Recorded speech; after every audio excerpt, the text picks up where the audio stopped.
Breaking news.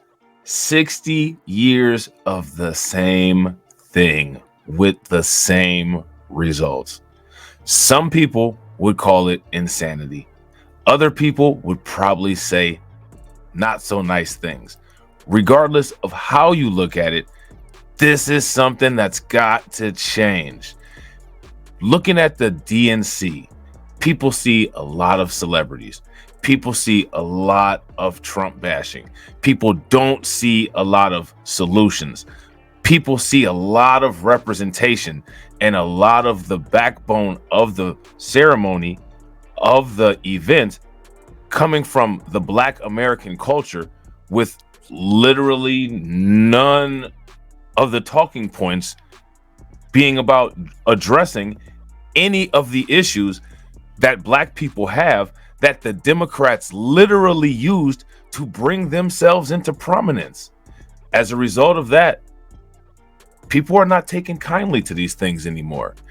And you have people recommending new ways, which, if you ask me, should have been common sense a long time ago, on how to go about doing their politics. For example, a reverend in Chicago is recommending this. Welcome back this morning. So the number of Black eligible voters in the U.S. expected to reach 34.4 million by the November election. That's actually up 7% from 2020. And it's making Black voters critical to determine the outcome of the presidential race. And this weekend, a Chicago pastor of a Woodlawn church is hosting a town hall to talk about the top issues impacting Black voters. Joining us now is Dr. Byron Brazier, pastor of Apostolic Church of God. Thank you for joining us this morning. It is my pleasure. Thank you. Glad you're here. So we were just talking about the town halls you're having this coming Sunday. You have two being held simultaneously. What are you hoping to get out of these? What are you hoping that people get out of these? The most important thing to remember is that this is an educational forum, per se, so that Black voters can actually not necessarily vote their grievances, but vote on the issues. It's really about how we ensure that our entire community, especially those who cannot vote, they're 10 or 11 years old, how do we ensure that they have a future? So our church really wanted to make sure, as a church body, that we address the issues that impact the lives of our children and our children's children. And the one way is how we are effectively engaged in the electoral process. That is one lever for our success. There are others. I mean, after we vote, we still have to do things. But this is one of the measures we can take. And having town halls, one 40 and above, and the other 40 and below, and then having them hosted by people that they know become very important. So Roland Martin is going to be the moderator of one. Oh no!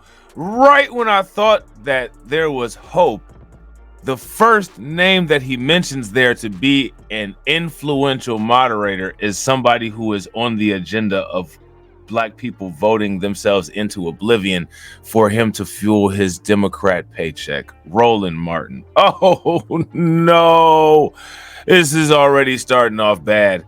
It also kind of started off bad when he said not to vote grievances, vote issues. In most cases, I kind of think that grievances turn into issues, but again, that's neither here nor there. This is one of the reasons why people say be careful of the church. And then there's another young lady, her last name is Campbell, who's going to be the moderator of the second of the younger. The Reverend Al Sharpton will be there. There'll be those from WVON, Hermine Hartman, and others. Oh no, I don't know how good this is going to go. Let me know what you guys think in the comment section. Al Sharpton is going to be there too. What are Al Sharpton and Roland Martin going to tell these people? Here's a better question. If the people in the audience ask Roland Martin and Al Sharpton about their track record and how they've encouraged Black political behavior and what the results of that political behavior have been, what do you think their answer is going to be? Let me know in the comment section. Being able to voice their opinions about how we strategically vote not just how we vote our grievance, because everybody has grievances, and there's no politician that is going to be effective for everybody. Yeah. So what is our interest? How do we refocus our attention on our collective interest? And we believe that will make a difference. Speaking of that, historically, most Black voters are voting Democratic. I'm really curious, are you guys pushing a candidate, or is this an educational, like you said, about the issues, and you're asking people to make their decision at that point? It is educational. Okay. That is what we do as a church. And I've asked two of my close So basically what that means is it's still a vote blue no matter who event. Friends, pastoral friends, one in Atlanta and one in Detroit, to actually follow up in September and October and do the very same thing, because the issues change, the momentum changes, and how we as clergy begin to engage in that educational electoral process becomes very important. And one thing I want to touch on is the Pew Research Center looked at this, and 14% of eligible voters will be Black voters. And 14% isn't that big of a number, but we know that getting out there to vote is so important. How do you get people, after you educate them, to actually get out and vote? When people know, and they know what is necessary, and they know that this is absolutely important, then even when you've never voted, and you say, I don't like to vote, I don't want to vote. It's not the ones that do vote. It's the ones that, they say, well, I'm just tired of voting. I don't think it's going to work. I don't think it suits me. If in fact you have children, you vote for them. You vote for their future.